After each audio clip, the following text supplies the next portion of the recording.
I'm so excited. All right, so to make this awesome Buche de Noel, we're gonna make our meringue mushrooms, we're gonna make our roll cake, we're gonna make our buttercream filling, roll it all up, and then cover it in ganache. I know it looks complicated, and there's got all these things going on, but I'm gonna break it down step by step. I think I should always do my intros with these oven mitts.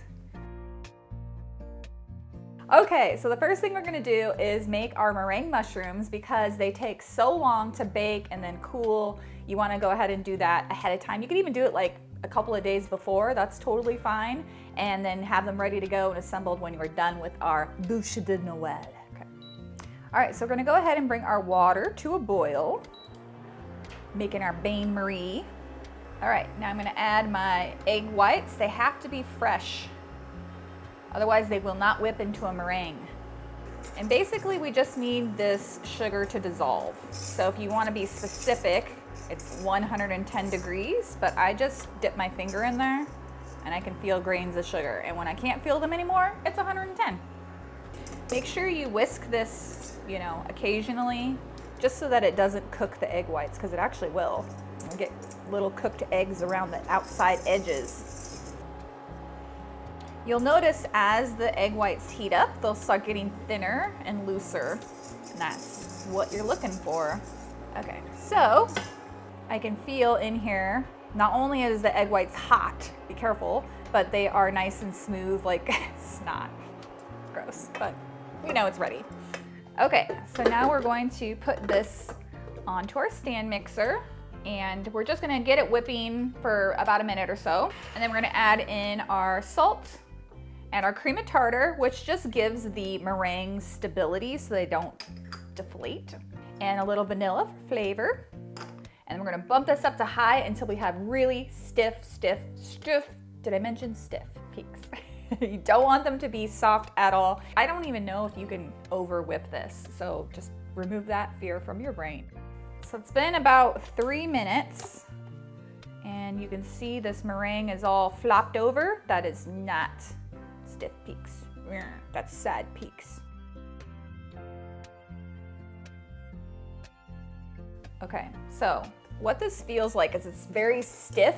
I can feel kind of this has become very dense. That's definitely what we're looking for. If the tendril's too long and it flops over, like that doesn't count. But I can just tell that these little peaks are standing straight up. And why this is important is because we're gonna be piping little stems and they have to be able to support themselves. So if you don't have that really, really stiff meringue, I feel like I could even go just a tiny bit more, then you're gonna have problems. So this has been about 7 minutes. So let's just say like 10. All right. Ooh, baby, see, now that is a stiff peak because, I mean, even though the very end is still curling over, it's really holding itself up. If you want to add coloring to your mushrooms for some reason, this is where you would do it. So just like a teeny tiny amount of gel food coloring will do the trick. Now we're gonna scoop it into a piping bag, and I'm using just medium-sized round piping tip. This is an Atico 804, but anything that's roughly 1/4 inch hole in there is fine. So you go ahead and put that into your piping bag, snip off the tip. So we're using the same piping tip for the bottoms and the tops, so you don't have to worry about using 2 bags, which is nice. This is gonna make a ton of mushrooms, and you might be like, Liz, can I half this recipe? And I'm gonna say no, because if you use less egg whites, it's gonna be really hard to actually get them whipped up. So just make extra meringues, extra mushrooms. I mean, they're so good. So you can use a few of them for your Buche de Noel, and then you can have the extra ones just like around the platter or like in a little bowl to just eat. That's okay too.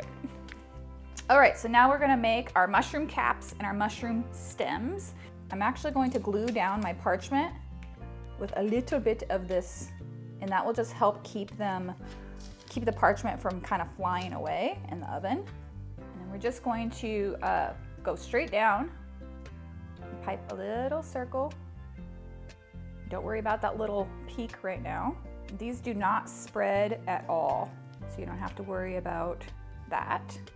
And then to get rid of this peak, you're just gonna take a little bit of water on the tip of your finger, and we're just gonna squish them down just a little bit.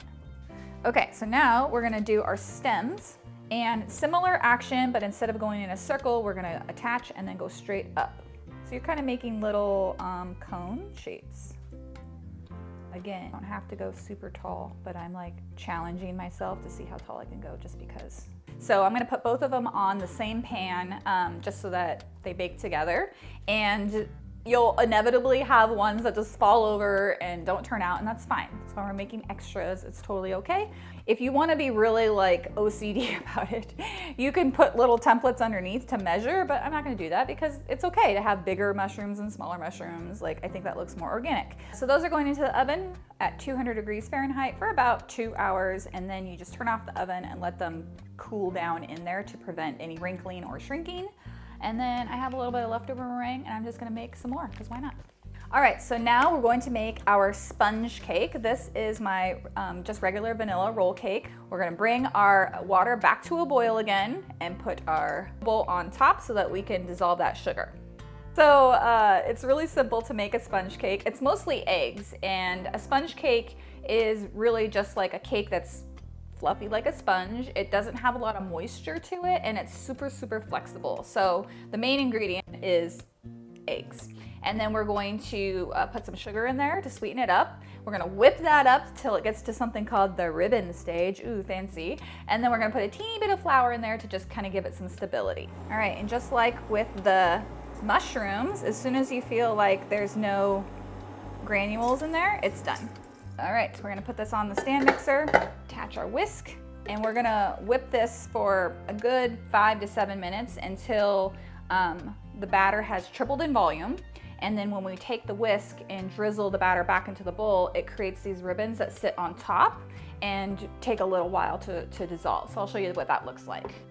Okay, so it's been 5 minutes or so, and we're very close. So you can see that this is definitely sitting on top, but it dissolves pretty quickly. So we're almost to the ribbon stage. I can also feel that it's still pretty loose. So I wanted to sort of have that like denseness where you're like, yes, there's lots of bubbles in here. We're really developing our texture. So don't be afraid to take it a little bit further. So I can feel that this is a lot more viscous, like it's got a more, I don't know, it just doesn't feel as loose and liquidy. And then when I drizzle this on top, it really stays. So this is a good ribbon stage. One of the reasons we want this to be really stiff at the ribbon stage is because we're gonna start sifting in flour. And if this is not a really dense, I guess it's a meringue, then it's gonna break down when we mix in the flour. And then we're gonna have a sad sponge. All right, so I'm gonna add my vanilla, and then we're gonna take our sifter, and we're gonna do this in thirds.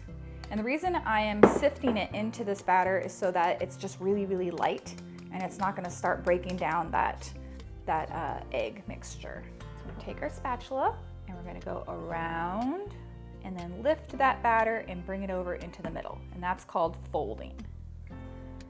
And what this does is it just gradually mixes in our flour without damaging our batter. So if I were to just start mixing this all crazy like, we would pop all those bubbles. And then your sponge would be a pancake. And that's not what we're making. This is not a bûche de pancake. Once it's basically mixed in, you can start adding in the next part. If you want to make this into a chocolate, you can substitute a 1/4 cup of the flour for cocoa powder. I'm using cake flour, but you can actually substitute AP flour in this case since we're not really developing the gluten. Cake flour just makes it more delicate. You can start seeing the flour just kind of incorporating itself in there. Try and make sure you don't have any pockets. Just scoop under and then just let it fall back on top of itself.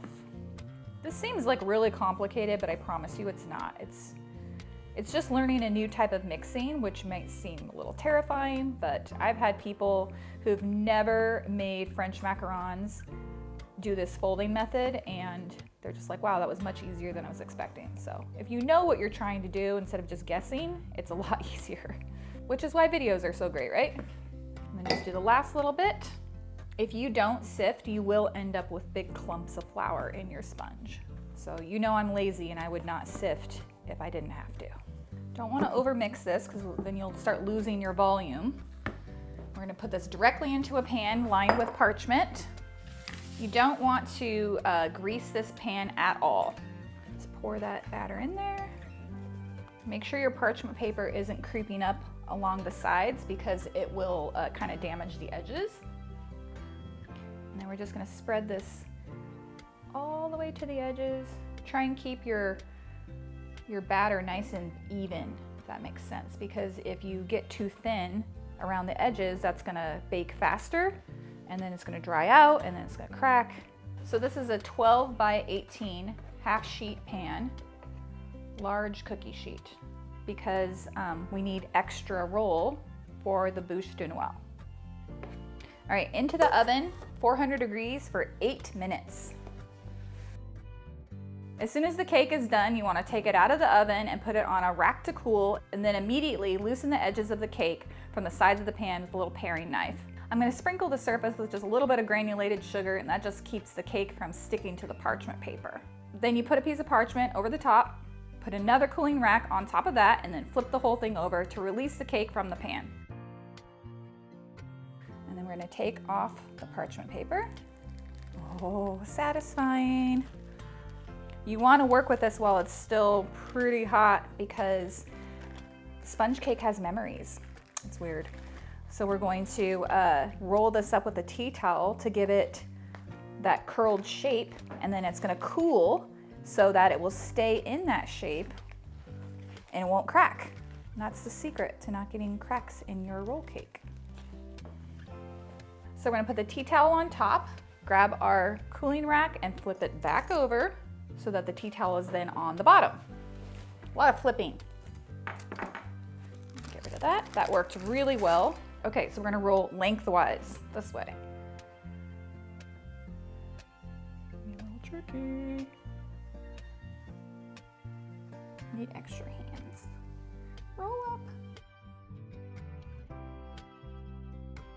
The first little swirl is pretty tight. So you can kind of see. So you can see how long this is, and we're gonna cut this part off and put it right here to make our little branch. And then you wanna put this in the fridge and let it cool for about an hour. All right, so let's talk about these meringues. These are really badly cracked. So I had my bottom oven set to 400 and my top one set to 200, and all the heat from the bottom oven raised to the top, and I think just made it too hot. So I don't normally get these cracks and things, but I'm just gonna make it work rather than redoing them. But if this happens to you, that's probably the deal, is your oven's a little too hot. These are pretty much done, but I'm just gonna let them cool down in the oven for about an hour. I just turned the oven off and just let them cool in there because they technically had another hour to go, but the oven was so hot, I think they went a little bit faster. All right, so I have like a batch, maybe a half batch of my easy buttercream here, and I'm gonna add in about a 1/4 cup of cocoa powder to just make it chocolate for the filling, or you could use my chocolate honey mousse if you really wanna go old school, but I'm feeling lazy, so I'm gonna go easy. As soon as that's mixed up, it's done. Okay, let's roll this cake. Wah, wah. All right, so you carefully unroll your sponge. It should be magically formed in this beautiful spiral. You'll have a couple little cracks down in here, so just be gentle with it. And I'm gonna start filling it with my buttercream. It's kind of this light tan color, which I feel is like perfect for making it look like a spiral of wood, right? Because you have like those rings. But you could use ganache if you want it to be super chocolatey. I'm just like not a huge like super chocolatey fan. And you want the layer of buttercream to be about a 1/2 inch thick. It's kind of thick. If it's too thin, then you're not gonna have really well-defined rings. Try and keep your layer of buttercream nice and even. I'm going to lift up and just kind of squish some in there so that there's buttercream in the very center. Tuck it in. Just give it a little nap.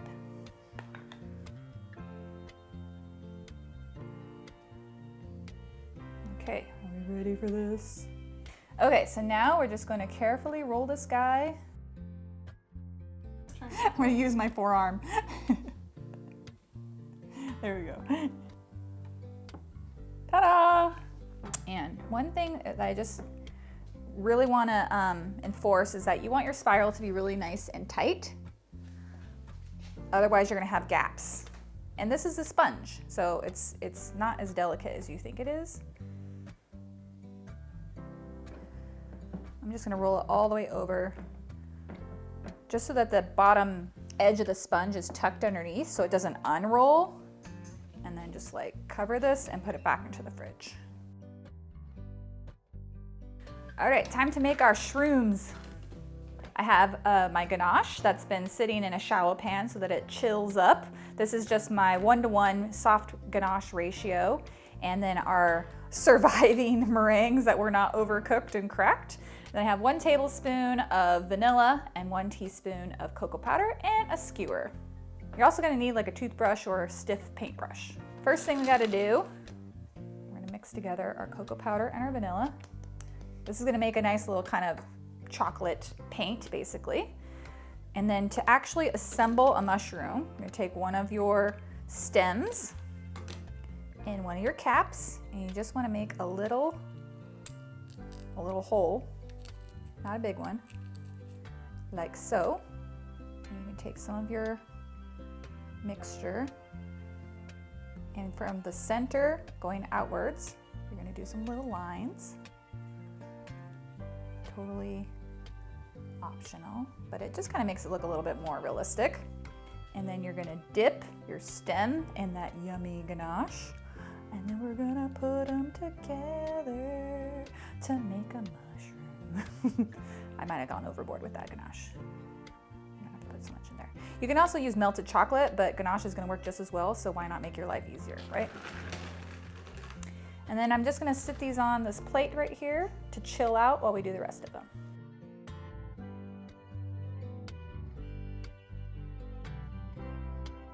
Okay, so then for the final, we're gonna take a little bit of our cocoa powder and vanilla mixture, and I'm just gonna spray them like so. This gives them that little bit of detail that you're like, wow, that looks like a really real mushroom. You could do this with like a powdered food coloring and vanilla and make red speckles if you want. Happy Christmas, I poisoned you. Okay, this has been chilling long enough that the buttercream is stable. So I should be able to gently. What we're gonna do is kind of cut some of these end pieces off and make a branch. First, I need to cut the very end off just to make the slice look nice. All right, so now I'm gonna slice this off at a slight angle, not too much. And this is going to attach here. So voila, it's a log. All right, now we're going to frost with our ganache that's at a nice peanut butter consistency. You could just use buttercream if you want to. I just think that the darker color looks nice. So the Buche de Noel literally means Christmas log, so Yule log makes sense. It was literally something that was celebrated in medieval times, except for that they burned an actual log, like a Yule log, for the winter solstice. Now we just make Yule cakes. It's much easier to eat anyways. The tradition is that they would cut this Yule log down on Christmas Eve and they would light it later that night. Kind of sounds like Christmas trees to me. So as you're putting the ganache on, you just want to use your spatula to kind of make some little grooves in there, some lines. Makes it really look like tree bark. If this is not the most beautiful ganache, I just don't even know what is. So if you want to cover the ends of the cake, you can, and then you kind of reveal the spiral when you cut into it.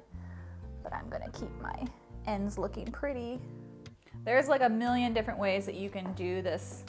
You can use white chocolate ganache, you can use buttercream, you can use a fork to make indentations. So traditionally, the Yule logs were decorated with marzipan, which is like a very European style candy. It's just like almond paste and sugar, and you can color it and model it into little berries and holly leaves. But we're gonna decorate ours with just a little bit of powdered sugar to look like snow, and some fresh cranberries and some rosemary sprigs.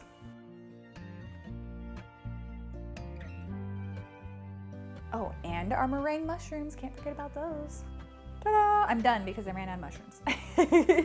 And only 42 simple steps, you too can make a Yule log. All right, so now I'm gonna take this and put this in the fridge and chill it up before I serve it. That way the spirals stay nice and intact, but you do want it to be at room temperature when you eat it, so it's a delicate balance between being chilled and not being chilled.